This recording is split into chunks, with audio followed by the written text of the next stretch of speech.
About your team's performance today, considering you had a really tough four-set match against UCLA yesterday? Well, I think playing against Santa Barbara is just one of those teams that we never expect it to be clean. So the fact that we're at the end of the week on a Saturday night after a loss the night before, it's kind of the perfect storm to play them. And every year I've been here as an assistant and a head coach, I haven't really remembered a clean match with Santa Barbara. They just scrap and fight. And it's a little dirty tonight, but right. Okay.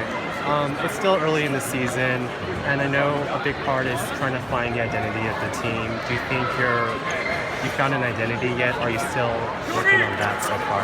I think we compete well. I mean, I think Irvine volleyball is always a collection of kids that want to work hard and compete. So we've got that as a baseline.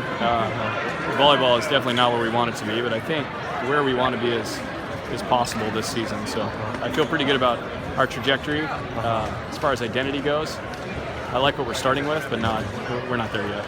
Okay. So a big part of what we talked about yesterday after UCLA is taking care of business on your side of the net. Yeah. Do you think the team did that today? I think we're trying. These are things that don't get solved in one night or one practice or even 1 week.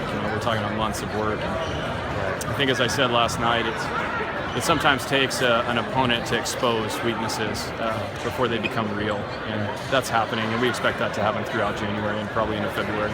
Right, and can you talk a bit about Tamir's performance today? He finished with 19 kills at the end of the night, and 9 of those kills came in the first set alone. He kind of tapered off a bit in the second set, but came back in the third and fourth.